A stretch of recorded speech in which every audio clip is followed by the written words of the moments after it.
பிரசாந்த் வே அப்படின்ற ஒரு அறிமுக எழுத்தாளர் தான் வந்து எழுதியிருக்காரு. இந்த புக்கு முக்கியமா எதை மையமா வச்சிருக்குது அப்படின்னு பார்த்தா, இதுல வந்து 10 சிறுகதைகளோட தொகுப்பு தான் வந்து இந்த நூல். இந்த சிறுகதைகள் எல்லாமே ஐட்ரேட் பண்ற ஒரு விஷயமா என்ன இருக்குது அப்படின்ட்டு பார்த்தா, நம்ம பழங்குடியின மக்களுக்கான ரைட்ஸ் அப்படின்ற பல விஷயங்களை பேசுறோம். ஃபாரஸ்ட் ரிசோர்சஸ் அப்படின்ற ஒரு விஷயத்தை பத்தி பேசிட்டு இருக்கும்போது, இந்த பழங்குடியின மக்களோட நலன் தான் வந்து நலனை நம்ம மேம்படுத்துறது தான் காட்டோட நலனை மேம்படுத்துறது ஒரு விஷயமா இருக்கும்.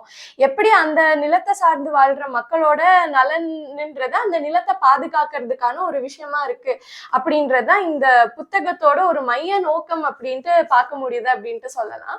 அதை தாண்டி இந்த 10 கதைகளும் அது சார்ந்த பல வேர்டிகல்ஸ்னு சொல்ற மாதிரி பல முக்கியமான விஷயங்களை வந்து குறிப்பிட்டு காட்டுற மாதிரியான இதுவா இருக்கு.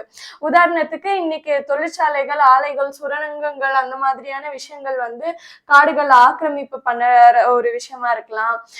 இல்ல பழங்குடியின மக்கள் வந்துட்டு இது வனவிலங்கு சரணாலயமா வந்து மாறப்போகுதுன்ற பேர்லயா இருக்கட்டும் சரி, தேயிலை தோட்டமா மாறுதுன்ற பேர்லயா இருக்கட்டும் சரி, இந்த மாதிரியான வளர்ச்சிகள்னால பழங்குடியின மக்கள் வந்து காட்டை விட்டு துரத்தப்படுற ஒரு விஷயமா இருக்கலாம்.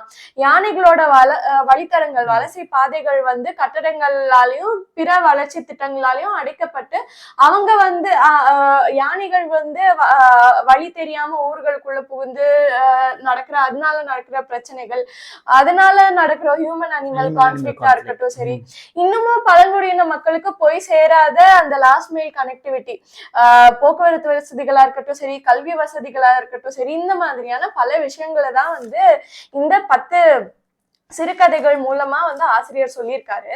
இந்த புத்தகத்தோட